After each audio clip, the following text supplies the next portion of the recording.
নমস্কার বন্ধু, আমি সুমন বিশ্বাস। প্রতিদিন আজও স্বপ্নিল বাংলা ক্লাসের পক্ষ থেকে সকল শিক্ষার্থী বন্ধুকে স্বাগত। দেখো বন্ধু, আজ আমি একটু অন্য ঘরানায় চলে যাব। তবে অন্য ঘরানায় যাওয়ার আগে প্রত্যেকেই শুভ নববর্ষ বলবো না, হ্যাপি নিউ ইয়ার, যেহেতু ইংরেজি সাল, প্রত্যেকেই হ্যাপি নিউ ইয়ার। কারণ আমরা এই আজ মাত্র দুদিন হলো 2023 সালকে বিদায় জানিয়েছি এবং 2024কে স্বাগত জানিয়েছি। এবং এই সংক্রান্ত আমি আমার যে ফেসবুক পেজ আছে সেখানে কিন্তু একটা লেখাও পোস্ট করেছি। আশা করছি প্রিয় দর্শক তোমরা প্রত্যেকেই সেটা দেখেছো। যদি না দেখে থাকো তাহলে অবশ্যই কিন্তু আমার যে ফেসবুক পেজ সুমন বিশ্বাস নামে যেটা আছে সেখানে গিয়ে সেটা দেখতে পারো। যে এই দুটো সাল আমরা যখন বিদায় জানাই আর যখন স্বাগত জানাই, তখন আমাদের কীভাবে কী করা উচিত সেখানে আমি আমার একটা নিজের ফিলিংস সেখানে ব্যক্ত করার কিন্তু চেষ্টাটা করেছি। ফলে সবাইকে 2024 সালে নতুন বছরের প্রীতি শুভেচ্ছা এবং অভিনন্দন। এবং নতুন বছর তোমাদের প্রত্যেকের সবাইকে নিয়ে ভালো কাটুক এবং প্রিয়জনের সঙ্গে খুব সুখে সময় কাটাও। অতীতের যে ভুল ত্রুটি যা আছে সেটা সংশোধন করে যাতে আগামী দিনে নিজের জীবনটাকে আরও উজ্জ্বল করতে পারো সেই চেষ্টাটা করো, এই আশাটা আমিও রাখবো এবং প্রত্যেকের জন্যে ঈশ্বরের কাছে অবশ্যই প্রার্থনাটা করব। যাই হোক বন্ধু, আজ আমি একটু অন্য ঘরানাটা আগে করেছি কিছুদিন, একটু অন্যদিকে গেছিলাম, সেদিকে আজ আবার সেই প্রবাদ প্রবচনে ফিরে যাব। তোমরা যেন পর্যন্ত আমি প্রবাদ প্রবচনে ক্লাস করে রেখেছিলাম। আজকে কিন্তু গয়ে চলে যাব, অর্থাৎ আমার ইতিমধ্যে 20টা ক্লাস কমপ্লিট করা আছে প্রবাদ প্রবচনে, কারণ বর্ণানুক্রমিক ক্লাসটা শুরু করেছিলাম বলে। আজ আমার 21 নম্বর ক্লাস, কিন্তু নির্মিত এক ক্লাস, অর্থাৎ প্রথম ক্লাস হচ্ছে এটা, একটা ক্লাস অর্থাৎ প্রথম ক্লাস এটা। এবং এই প্রবাদ প্রবচন শেখাতে গিয়ে তোমাদের যেটা করেছি সেটা দেখবে বন্ধু, আমি সরাসরি ক্যামেরায় না থেকে ক্যামেরার নেপথ্যে থেকে কিন্তু বোঝানোর চেষ্টা করেছি। কারণ প্রবাদ প্রবচন করাতে গিয়ে দেখবে বোর্ড ওয়ার্ক তেমন গুরুত্ব পায় না। ফলে বোর্ড ওয়ার্ক করতে গিয়ে অযথা সময় নষ্ট না করে তোমাদের বিষয়টা যদি অডিওতে ঠিকঠাকভাবে বোঝাই দেওয়া যায়, সেই চেষ্টাটাই কিন্তু করেছি। আজও সেই চেষ্টাটাই করব। সেদিক থেকে আজ প্রথমেই যে প্রবাদটা আলোচনা করব সেটা হচ্ছে গঙ্গা গঙ্গা না জানি কত রঙ্গচঙ্গা। বিষয়টা কেমন বলো তো? বিষয়টা হচ্ছে এরকম যে অদৃষ্টপূর্ব বস্তু বড়ই সুন্দর বলে লোকের ধারণা থাকে। অমৃত যে কী পদার্থ খেয়ে দেখি না জল। অর্থাৎ যে জিনিসকে আমি দেখিনি সেটা সত্যিই খুব মধুর এটা মনে হয়। তাই এর সঙ্গে সিমিলার যেটা মনে পড়ে গেল যে অমৃত যে কী পদার্থ খেয়ে দেখি না জল, অর্থাৎ অমৃত কোনো দিন খাইনি, তো সুতরাং কী পদার্থ সেটা বুঝবো কী করে, এরকম একটা বিষয়। অর্থাৎ যাকে দেখিনি যাকে পাইনি সেটা সত্যিই অমৃত, এরকম একটা বিষয়। পরে জনপ্রিয় আরেকটা প্রবাদ, গঙ্গা জলে গঙ্গা পূজা আমরা প্রত্যেকেই বলে থাকি। কারণ বিষয়টা হচ্ছে কোনোরূপ আয়াস বা অর্থব্যয় স্বীকার না করে অপরের অর্থে অপরের উপকার করাকেই বলে গঙ্গা জলে গঙ্গা পূজা। অর্থাৎ গঙ্গা জল দেওয়ার জন্য কী পূজা, আমরা প্রত্যেক পুজোয় গঙ্গার জল দিই, তাহলে গঙ্গা জলে কী জল দেবো? গঙ্গা জলই দেবো। কিন্তু প্রকৃতপক্ষে গঙ্গা পুজো দিয়ে হয় ডাবের জল দিয়ে, কিন্তু গঙ্গা জলে গঙ্গা পূজা মানে হচ্ছে অন্যের টাকা পয়সা দিয়ে অন্যের উপকার করা। এর সিমিলার একটা প্রবাদ আছে যে মাছের তেলে মাছ ভাজা। পরে হচ্ছে গঙ্গা মরা আনেল না, ব্যাপারটা কী বলো তো? অর্থাৎ গঙ্গায় যতই মরা ভাসিয়ে দাও, গঙ্গা বলে না যে আর আমি সইতে পারি না। অর্থাৎ যাহা দাও তাহাই সে কিন্তু স্বীকার করে নেয়, কার্যে অক্ষমতা কিন্তু জানায় না। অর্থাৎ মহৎ ব্যক্তিদের এই বৈশিষ্ট্য কিন্তু দেখা যায়। ফলে গঙ্গায় ময়লা ফেললে গঙ্গার মাহাত্ম্য যায় না। বিষয়টা হচ্ছে নিন্দাবাদে মহতের মহত্ব কখনো নষ্ট হয় না। অবশ্যই তুমি মহৎ ব্যক্তিকে যতই নিন্দা করো না কেন কখনোই তার মহত্ব নষ্ট হবে না, এটা সবসময় মনে রাখবে। তাই গঙ্গার জলে যতই নোংরা ফেলো না কেন গঙ্গার জল সেই পবিত্রই কিন্তু থেকে যায়।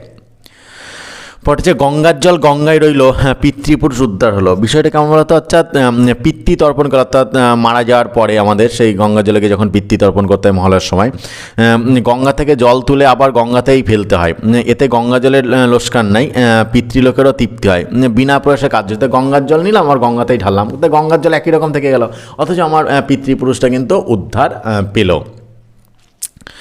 পরটা হচ্ছে গঙ্গার দুকুল ভাঙে না, গঙ্গার দুকুল ভাঙে না হচ্ছে স্পষ্ট পরিষ্কার, অর্থাৎ গঙ্গার এক কুল ভাঙে আরেক কুল কিন্তু গড়ে, এটা স্পষ্টভাবেই বোঝা যাচ্ছে। দুকুল ভাঙে না অর্থাৎ আমরা জানি নদীর এক কুল ভাঙে আরেক কুল গড়ে, এই অর্থে কিন্তু এটা ব্যবহৃত হয়েছে। পরে হচ্ছে গজকচ্ছপী, এটা আমরা প্রচুরভাবে এই কথাটা শুনেছি। অর্থাৎ এটা হচ্ছে পুরাণে বর্ণিত গজ আর কচ্ছপ। গজ মানে হাতি আর কচ্ছপের ন্যায় ঘোরতর যুদ্ধ, হাতি আর কচ্ছপের মধ্যে গুরুতর যুদ্ধ বাঁধলে সেই গুরুতর যুদ্ধতে এটা ব্যবহৃত হয়। পরে হচ্ছে গড্ডলিকা প্রবাহ, খুবই জনপ্রিয় প্রবাদ, যে গড্ডলিকা প্রবাহ মানে হচ্ছে ভেড়ার দল। গড্ডলিকা মানে হচ্ছে ভেড়ার দল। দলের একটা ভেড়া যেদিকে যায় ভালো মন্দ বিচার না করে অন্য ভেড়াগুলো সেই দিকেই কিন্তু গিয়ে থাকে। অর্থাৎ নিজের বুদ্ধিবৃত্তির পরিচালনা না করে অন্ধভাবে অপরকে অনুসরণ করতে হতে কিন্তু এই প্রবাদটা ব্যবহৃত হয়। পরে হচ্ছে গতন্যায় চোপাই দর, মেঙ্গে খায় তার পালি বড়। বিষয়টা হচ্ছে অলস অথচ মানে ঝগড়া করতে মজবুত এমন। ভিক্ষা করে জীবিকা নির্বাহ করে অথচ যে মানে পালিতে চাল ভিক্ষা করবে সেটি ছোট নয়।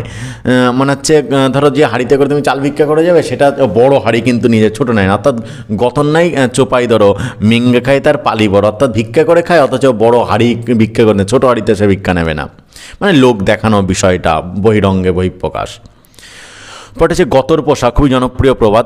গতর অর্থাৎ শরীরকে পোষণ করা, মানে পরিশ্রম না করে শরীরকে যদি মানে দেখভাল করা হয়, তোয়াজ করা হয়, অলসতার যে কালযাপন করে সেই মানুষদের এই প্রবাদটা ব্যবহৃত হয়। পরে হচ্ছে গদাই লস্করি চাল, এটা হচ্ছে গদাই লস্করি চাল মানে হচ্ছে করছি, করব, হচ্ছে, হবে, যাচ্ছি, যাব, এইরূপ ভাব। অর্থাৎ একটা দীর্ঘসূত্রতা অর্থে কিন্তু এটা ব্যবহৃত হয়।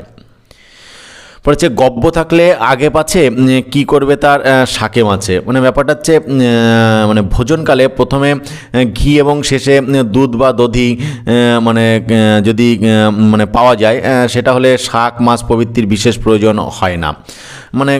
মানে বিষয়টা হচ্ছে যদি ভোজনের সময় আমি মানে ঘি পাই বা দুধ পাই, তাহলে আমার বাকি মাছ শাক এসব দরকার হয় না, কারণ ঘি আর দুধেই কিন্তু বাকি কাজটা কিন্তু করে দেয়।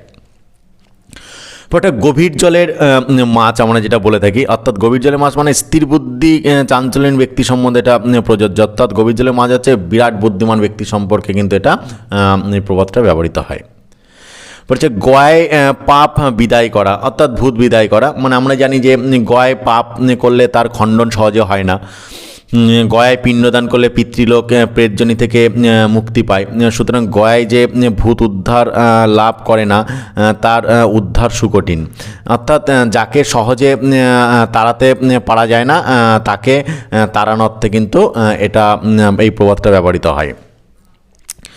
পরে হচ্ছে গরজ বড় বালাই, মানে এটা কী বলছে, গরজ বড় বালাই মানে গরজে পড়লে লোকে অপকর্ম করতে কিন্তু কুণ্ঠিত হয় না। অর্থাৎ তোমার যদি প্রয়োজন হয়, প্রয়োজনের খাতিরে মানুষ কিন্তু তখন খারাপ কাজেও কিন্তু লিপ্ত হয়ে পড়ে।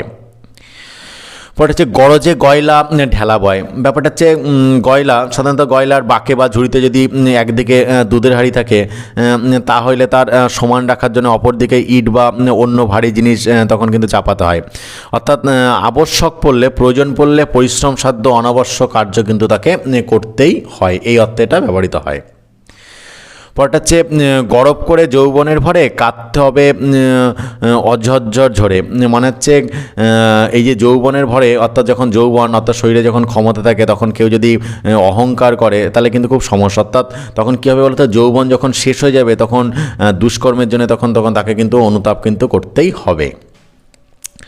ফলে গরিবের কথা বাসি হলে ভালো লাগে, আমরা খুবই এটা প্রবাদটা ব্যবহার করি যে লোকে সামান্য ব্যক্তির পরামর্শ সাধারণত গ্রহণ করে না, পরে কিন্তু বুঝতে পারে যে তার পরামর্শ শুনলে কিন্তু ভালো হতো। পরে হচ্ছে গরিবের ঘোড়ার রোগ, এটা তোমাদের আমি আগে পড়িয়ে দিয়েছি যে গরিবের ঘোড়া রোগ মানে কাজেলের ঘোড়া রোগ কতে আমি পড়িয়ে দিয়েছি, তখন সেটা পড়ে নেবে।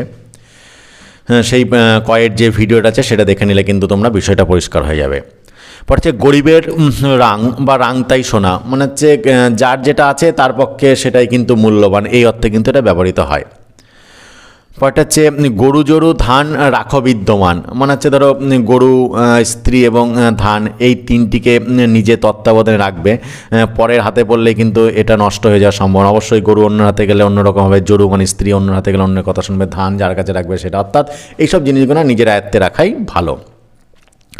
পরে গরু মেরে বামনকে জুতো দান, এটাও একটা জনপ্রিয় প্রবাদ, যে সাধারণত গরু বধ করে পাপ দূর করার জন্যে গোচর্মে নির্মিত জুতো ব্রাহ্মণকে দান করা, অর্থাৎ পাপ কার্যের সাহায্যে পুণ্য সঞ্চয়ের চেষ্টা, অর্থাৎ গরু মেরে ফেলেছি আর বামনকে আমি জুতো দান করে সেই পাপ থেকে উদ্ধার পাওয়ার কিন্তু চেষ্টাটা করছি। পরেরটা হচ্ছে গরু যার গোবর তার স্পষ্ট, কারণ যার গরু গোবর তো সেই নেবে, অর্থাৎ গরু যার স্পষ্ট তার মানে হচ্ছে যে যার মালিক তার অধিকারী সেই হবে, এটা স্বাভাবিক। পরটা গর্তের সাপ খুঁচিয়ে বার করা, গর্তের সাপ খুঁচিয়ে বার করা মানে হচ্ছে অনুপস্থিত বিপদকে ইচ্ছা করে ডেকে আনা, অর্থাৎ যে বিপদটা তোমার ছিলই না, তুমি খুঁচিয়ে সেটা সাপ তো গর্তেই ছিল, তো খুঁচিয়ে বের করার কোনো দরকার না, অর্থাৎ বিপদটা তো তোমার ছিলই না, তুমি নিজে নিজে যদি সেই বিপদটাকে ডেকে আনো তাহলে তাতে কিছু করার নেই। পরটা হচ্ছে গলা টিপলে দুধ বেরোয়, আমরা জানি নাক টিপলে দুধ বেরোয়, এখানে গলা টিপলে দুধ বেরোয় মানে হচ্ছে বয়স তো অল্প যে এখনও গলা টিপলে দুধ বের হয়, অর্থাৎ শিশুর মুখে দুধের ন্যায় কথা শুনলে এই প্রয়োগ কিন্তু দেখা যায়, অর্থাৎ যখন একটা শিশু বা একটা বাচ্চা ছেলে যখন একটু বুড়ো বুড়ো কথা বলবে তখন তাকে বোঝানো গলা টিপলে দুধ বেরোয়, অথচ তার কথাবার্তা শোনো। পরটা হচ্ছে গলা নেই গান গায়, মাগ নেই শ্বশুরবাড়ি যায়, মানে বিষয়টা হচ্ছে গলা না থাকলে গান গাওয়া যায়, কখনো গান গাওয়া যায় না, এখানে মাগ অর্থে বউ, সেক্ষেত্রে সেখানে বউ যদি না থাকে তাহলে শ্বশুরবাড়ি যাবে কী করে, অর্থাৎ ব্যাপারটা এরকম ঘটনা ঘটতে পারে, তখন হাস্যাস্পদের বিষয় হতে হয়, সেই অর্থে এটা ব্যবহৃত হয়েছে। পরটা গলায় কাটা ফুটলে বিড়ালের পায়ে পড়ে, অর্থাৎ বিপদে পড়লে কিন্তু ছোটো লোকের সাহায্য কিন্তু নিতে হয়, অর্থাৎ তুমি সমস্যায় পড়লে তোমার থেকে নিম্নমানের ব্যক্তি যার কোনো মূল্যই নেই তখন তার কাছেও কিন্তু তোমাকে মাথা নিচু হয়ে কিন্তু যেতে হয়। ওটা গলায় গলায় পীড়িত বা ভাব, এইটা ব্যবহৃত হয় খুব অতিমাত্রায় প্রীতি বা প্রণয় অর্থে, আবার বিদ্রুপ বা ব্যঙ্গোচ্ছলও কিন্তু এটা ব্যবহৃত হয়। তবে পড়ার মাঝে বন্ধুদের একটা কথা বলে রাখি, যে শিক্ষাকে সকলের দৌড়ে দৌড়ে পৌঁছে দেয় পুণ্যের কাজ, তাই এখনও পর্যন্ত যারা তোমাদের প্রিয় স্বপ্নিল বাংলা চ্যানেলটাকে সাবস্ক্রাইব করনি তা সাবস্ক্রাইব করে পাশে থাকা বেল আইকনটাকে প্রেস করে দিও সবার আগে সমস্ত ভিডিওর আপডেট পেতে। আমি জানি বন্ধু, বিগত 1 বছর ধরে তোমরা যথেষ্ট পরিমাণ আমার ভিডিও দেখেছো, তাই বলার অপেক্ষা রাখে না, সেই কৃতজ্ঞতা বশতই তোমাদের যেন নিত্য নতুন ক্লাস নিয়ে কিন্তু হাজির হই। ওটা গলার নিচে গেলে আর মনে থাকে না, বিষয়টা কেমন বলতো, হচ্ছে গলায় কাটা বিঁধলে লোকে যন্ত্রণা পেয়ে দেবতারকে মানত করে, কিন্তু যখন সে কাটা নেমে যায় তখন সে আর কিন্তু মানতের কথা মনে রাখে না, অর্থাৎ যদি কাজ উদ্ধার হয়ে গেলে লোকে কৃতজ্ঞতা প্রকাশে কিন্তু ভুলে যায়, মনে রাখে না, অর্থাৎ বে ফুরলে ছাদলায় লাথি, এটা হচ্ছে অর্থাৎ প্রয়োজন ফুরালে তার কোনো মূল্য থাকে না, বা মানুষ এই গলার নিচে নামলে আর মনে থাকে না, অর্থাৎ খাওয়া হয়ে গেল, অর্থাৎ তুমি আমার কাছ থেকে খেয়ে নিলে, আমার প্রচুর খেলে, তারপরে যখন খাওয়া হয়ে গেল তখন আর মনে থাকলো না যে এই ব্যক্তির কাছে একদিন খেয়েছিলাম, এই ব্যক্তির প্রতি কৃতজ্ঞতা দেখানো উচিত। পরে হচ্ছে গা বড় তার মাঝের পাড়া, নাক নাই তার নাক নাড়া, বিষয়টা হচ্ছে ক্ষুদ্র বৃহতের ন্যায় যদি আস্ফালন প্রকাশ করে তখন এই প্রবাদ ব্যবহৃত হয়। পরটা গায়ে মানে না আপনি মোড়ল, খুবই জনপ্রিয় প্রবাদ, অর্থাৎ অপরের উপর অযাচিতভাবে কর্তৃত্ব করার চেষ্টা করা অর্থে এটা ব্যবহৃত, গ্রামের কেউ মানে না, অর্থাৎ নিজের দাদাগিরি করতে যাওয়া, এরকম অর্থে এটা ব্যবহৃত হয়। পরটা গায়ের গুণে গড়ে গরু বিকায়, গড়ে গরু, অর্থাৎ অলস গরু, গড়ে গরু অলস গরু, গ্রাম একযোগে থাকলে অলস গরু ও কর্মঠ গরু বলে কিন্তু বিক্রয় হয়, অর্থাৎ সবাই মিলে কোনো জিনিস করলে পরে অলসকেও কিন্তু কর্মঠ করে তোলা যায়, অর্থাৎ মিলিত শক্তি অনেক কিছুই করতে পারে। পরে হচ্ছে গাই ছিল না হলো গাই, চালনি নিয়ে দুইতে যাই, অজ্ঞতার উদাহরণস্বরূপ এটা ব্যবহৃত হয়, কোনো কালে ছিল না গাই, এই অর্থ কিন্তু যখন ক দিয়ে প্রবাদ প্রবচন পড়েছি তখন আলোচনা আমি করে দিয়েছি। ওটা গাইতে গাইতে গায়েন, বাজাতে বাজাতে বায়েন, এটা তোমরা জানো, অর্থাৎ কোনো জিনিস চর্চা করতে করতে কিন্তু সেখানে সফলতা পাওয়া যায়, ঠিক ইংরেজিতে এর পরিবর্তে যে প্রবাদটা ব্যবহৃত হয় যে প্র্যাকটিস মেক্স পারফেক্ট। পরে হচ্ছে গাই নাই তো বলদ দুয়ে দে, বিষয়টা হচ্ছে যেমন করে হোক খাটিয়ে নেওয়াই হচ্ছে পারিশ্রমিক দেওয়া, তা সে কাজ সঙ্গত হোক বা না হোক, অর্থাৎ আমি তোমাকে পারিশ্রমিক দেবো, টাকা দেবো এমনি এমনি না, গাই নাই থেকে যে বলদ গরু দুইয়ে দেখ, অর্থাৎ তোমাকে বসিয়ে আমি টাকা দেবো না, কাজ করিয়ে তবে টাকাটা দেবো। পরটা হচ্ছে গাই নেবে দুয়ে আর বলদ নেবে বে, ব্যাপারটা হচ্ছে গাবি গরু দহন দুগ্ধ দুয়ে নেবে, দেখবে যে বলদ নাঙল বা গাড়ি ঘুরে দেখে নেয়, অর্থাৎ গরু কতটা দুধ দিচ্ছে আমি দুয়ে দেখে নেবো তবে কিনবো, এবং বলদ গরু কেমন চষতে পারছে সেটা দেখে তবে কিনবো, তাছাড়া কিন্তু নয়, অর্থাৎ পরীক্ষা করে কোনো জিনিস করা। তো গাই বাছুরে পিড়িত থাকলে মাঠে গিয়েও দুধ দেয়, আমরা বলি গাই বাছুরে ভাব থাকলে জঙ্গলে গিয়েও দুধ দেয়, জনপ্রিয় প্রবাদ। বিষয়টা হচ্ছে অনেক গরু যখন দোয়া হয় বা দহন করার সময় সবটা দুধ পাওয়া যায় না, তখন কি করে, কারণ কি বলতো, গরু নিজের দুধটা লুকিয়ে রাখে বাছুরকে খাওয়াবে বলে। পরে গরুকে যখন আর বাছুরকে মাঠে চড়াতে যায় তখন কিন্তু দুধ দিয়ে দেয়। অর্থাৎ কারোর সঙ্গে যদি ভালোবাসার সম্পর্ক থাকে তখন জোর করে কিন্তু আটকানো যায় না, তারা ঠিক কোনো না কোনো জায়গায় দেখা করে কিন্তু তাদের ভালোবাসাটা আদান প্রদান করবেই। পরে হচ্ছে গাঙ্গে গাঙ্গে দেখা হয় তো বনে বনে দেখা হয় না। বিষয়টা হচ্ছে বহুদূরে ব্যবহৃত মানে মানে নদী, মানে দুটো নদীর মিলন বরং সম্ভবপর, কিন্তু সহোদরা ভগিনীদ্বয়ের মিলন কিন্তু সম্ভবপর নয়। মানে বিষয়টা হচ্ছে দুটো নদী এদিক ওদিক থেকে বয়ে গেলে কোনো একটা জায়গায় মিলিত হয়, কিন্তু নিজে মানে বোন একই মায়ের পেটের বোনদের মধ্যে সাধারণত সম্পর্ক থাকে না, এই অর্থে ব্যবহৃত হয়। এখন বোন নয়, এখন বিশেষ করে ভাইদের মধ্যেই থাকে না। গাছ থেকে ফল ভারী নয়, মানে ব্যাপারটা হচ্ছে যে যা হয়তো উৎপন্ন সে তা হয়তো কখনো কিন্তু গুরু হতে পারে না। অর্থাৎ গুরুর থেকে শিষ্য কখনো বড় হতে পারে না, হয়ে যায় বটে কিন্তু গুরুই থেকে যায়। ইংরেজিতে সেম যে ওয়ার্ডটা ব্যবহৃত হয় যে the whole is greater than the part. ওটা গাছ থেকে পড়ে গেল জন ৫-৭, যার যেখানে ব্যথা তার সেখানে হাত।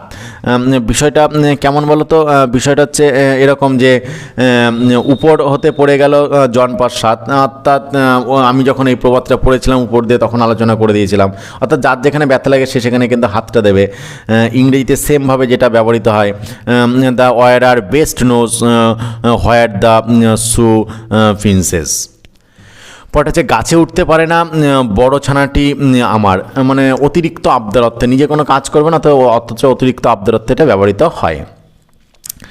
পরটা হচ্ছে গাছে উঠে পড়তে আর জামিন হতে মরতে, মানে বিষয়টা হচ্ছে গাছে উঠলে প্রায় পড়ার ভয় থাকে এবং পরের টাকায় জামিন হলে প্রায় দ্বন্দ্ব দেবার ভয় থাকে, এই জন্য হচ্ছে এই অর্থে এটা ব্যবহৃত হয়।